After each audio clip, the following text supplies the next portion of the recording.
दोस्तों नमस्कार, मैं आपका दोस्त अमित। स्वागत है हमारे इस YouTube चैनल पर। आपके प्यार और आपके रिस्पेक्ट के लिए स्टूडेंट्स तहे दिल से शुक्रिया।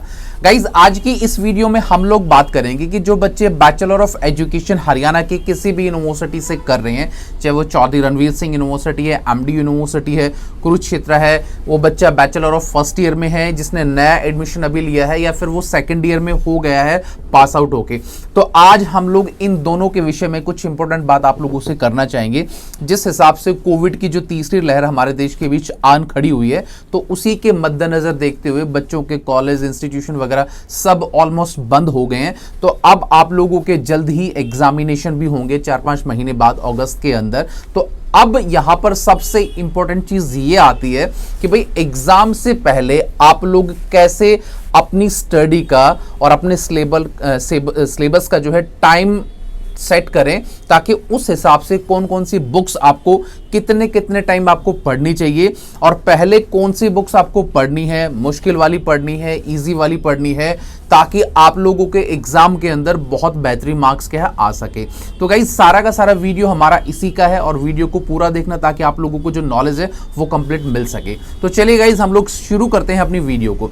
गाइस देखिए, बैचलर ऑफ एजुकेशन के अंदर जो फर्स्ट ईयर का जो सिलेबस है, उसके अंदर आप लोगों को पता है कि 3 बहुत इंपॉर्टेंट आपके सब्जेक्ट हैं। पेपर 1 है आपका चाइल्ड साइकोलॉजी, ठीक है, जिसको चाइल्डहुड एंड ग्रोइंग अप के नाम से भी बोला जाता है। दूसरा है आपका कंटेम्प्रेरी एजुकेशन ऑफ इंडिया, और तीसरा है लर्निंग एंड टीचिंग। तो इनमें से सबसे जो थोड़ा सा डिफिकल्ट बच्चों को जो सब्जेक्ट लगता है वो लगता है कंटेम्प्रेरी एजुकेशन इन इंडिया, क्योंकि इसके अंदर कुछ आर्टिकल हैं, कुछ एजुकेशन से रिलेटेड कुछ सेक्शंस दिए गए हैं, वो बच्चों को याद करने थोड़े से मुश्किल होते हैं। तो बैचलर ऑफ एजुकेशन के जो बच्चे हैं, अपनी जो स्टडी है वो सेकेंड एग्जाम से स्टार्ट कर सकते हैं कंटेम्प्रेरी एजुकेशन ऑफ इंडिया, क्योंकि अभी आप लोगों के पास बहुत प्लेंटी ऑफ टाइम है। उस टाइम को अच्छी तरह से यूटिलाइज करके इसके अच्छे नोट्स बनाकर, और जो इसमें आर्टिकल प्रोविजन जो हमारे कॉन्स्टिट्यूशन के हिसाब से दिए गए हैं, जो आपके एग्जामिनेशन में डेफिनेटली आता है, तो पहले आप उनको रीड करना स्टार्ट कीजिए, क्योंकि इन चीजों को समझकर आप जब चलेंगे तो धीरे धीरे जो कंटेम्प्रेरी वाली जो बुक है वो आपको बहुत ईजी लगेगी, उसमें आपको किसी प्रकार की दिक्कत नहीं आएगी।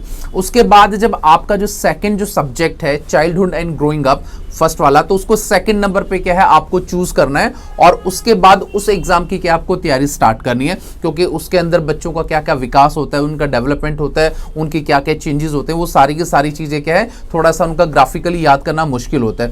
और तीसरा जो आपका सब्जेक्ट है लर्निंग एंड टीचिंग का, उसको आप तीसरे नंबर पर ही रखें, क्योंकि उसमें कोई ज्यादा मुश्किल नहीं होती। उसके अंदर आपको टीचिंग एप्टीट्यूड्स पढ़ने होते हैं कि बच्चों को आप कैसे पढ़ा सकते हैं, बच्चों के बारे में आप क्या सोचते हैं, उनके मन में क्या चल रहा है, ये सारी चीजें क्या है एक टैक्टिस आपको बता दे कि टीचर को एक टीचिंग में क्या क्या इंप्रूवमेंट लाना चाहिए, क्या क्या टैक्टिस लानी चाहिए, ताकि वो बच्चों के सामने अपनी टीचिंग को और पढ़ाई को काफी आसान बना सके। तो ये 3 सब्जेक्टों का मैंने आपको बता दिया कि आपको इसको कैसे कैसे रिवाइज और कैसे कैसे इसको रीड करना है। अब मैं बात करता हूं कि 3 सब्जेक्ट तो सभी बच्चों के फर्स्ट ईयर में कॉमन है। 2 जो आपके टीचिंग सब्जेक्ट हैं उनको आप लास्ट में लें, क्योंकि आप अपने टीचिंग सब्जेक्ट के मास्टर हैं, क्योंकि हर बच्चा या तो ग्रेजुएशन करके बीएड कर रहा है या फिर वो मास्टर्स करके कर रहा है। तो जो बच्चे ने इंग्लिश लिया है, एसएस लिया है, अपना जो है मान के इकोनॉमिक्स लिया, मैथ्स लिया है, तो उसमें कोई ज़्यादा पढ़ने वाली बात नहीं। उसमें सिर्फ आपने जो पढ़ा है अपने ग्रेजुएशन मास्टर लेवल तक, उसके ऊपर की चीज़ें आती हैं कि भाई आप जो टैक्टिक्स कैसे बनाओगे, प्रैक्टिस कैसे कर सकते हो, ये सारी की सारी एक थ्योरेटिकल है। मतलब उसमें कोई ज्यादा आपको न्यूमेरिकल्स या इस प्रकार के इंग्लिश लैंग्वेज वगैरह नहीं पढ़नी, आपको एक थ्योरेटिकल पढ़ना है। तो ये वाले 2 सब्जेक्ट जो है उसको आप लास्ट में पढ़ें, ज्यादा बेटर रहेगा, क्योंकि 3 जो इंपॉर्टेंट सब्जेक्ट हैं, कोई भी आप टेट का एग्जाम देते हैं, सी टेट है, यूपी टेट है, आर टेट है आपका, या फिर आपका जो है हरियाणा का स्टेट है, कुछ भी आप अपना टीचर का जो टेस्ट देते हैं, तो इन तीनों में से ही मैक्सिमम जो चीजें आपसे पूछी जाती हैं। अब हम लोग बात कर लेते हैं bachelor of education second year की। सेकेंड ईयर के अंदर गाइस क्या है, देखिए अमूमन आपके कम से कम मान के चलिए 7 एग्जाम होते हैं।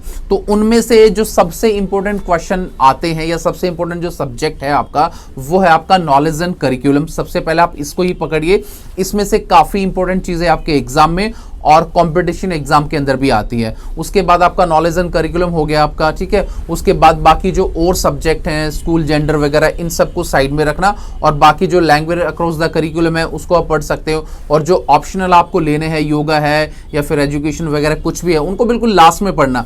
जो पहले के 3 जो आपके सब्जेक्ट इंपॉर्टेंट है उन पर आप लोगों को फोकस करना है, और उसमें डे बाय आप उसको सेलेक्ट कर सकते हैं कि आज मैंने नॉलेज एंड करिकुलम पढ़ा, कल मैंने लैंग्वेज अक्रॉस द करिकुलम पढ़ा। क्योंकि एक एक दिन जब आप उसको दोगे ना, एक एक, मान आज आपने फर्स्ट बुक पढ़ लिया, तो कम से कम 4 या 5 दिन लगातार एक बुक को आप पढ़ेंगे और उसी के आप नोट्स बनाएंगे, ताकि 4-5 एक दिन जो वीक है, जो इंपॉर्टेंट आपका सिलेबस है, टॉपिक है, उनमें आपकी पकड़ अच्छी हो जाए, और वहीं से एग्जामिनर क्या है आपको घुमा फिरा के क्या क्वेश्चन देता है।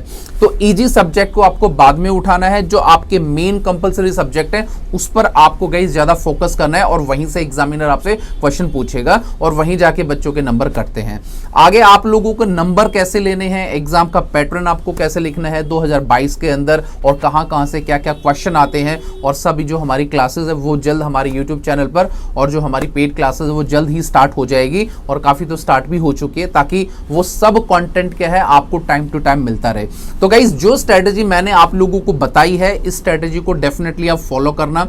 अगर आप इस स्ट्रेटेजी को फॉलो नहीं करेंगे तो फिर एग्जाम के अंदर, चाहे आपके पास 4 महीने हैं, 6 महीने, चाहे पूरा साल है, तो फिर आप लोगों की जो मार्क्स की जो डिडक्शन है वो डेफिनेटली हो जाएगी, क्योंकि मेन जो टॉपिक है, मेन जो बुक है, उस पर आपने फोकस नहीं किया, बाकी इजी सब्जेक्ट आप पढ़ते रहे। क्योंकि इजी सब्जेक्ट तो गाइस 1 महीने में भी आपकी तैयारी हो जाती है, 15 दिन में भी आपकी तैयारी हो जाती है, पर जो मेन सब्जेक्ट है, जो हर कंपटीशन में, हर एग्जाम के अंदर वहां से क्वेश्चन पूछे जाते हैं, वो आपको प्रैक्टिकली पढ़ना है। तो गाइस उम्मीद करूंगा कि ये वीडियो आपको अच्छा लगा होगा, कुछ एजुकेशनल वीडियो रहा होगा आपके लिए। अगर आपको लगता है कि हाँ ये अच्छा है, तो प्लीज इसको लाइक, शेयर एंड कमेंट। तो मिलेंगे किसी नेक्स्ट वीडियो में गाइस, तो till then bye, take care guys, मुस्कुराते रहना। Thank you so much.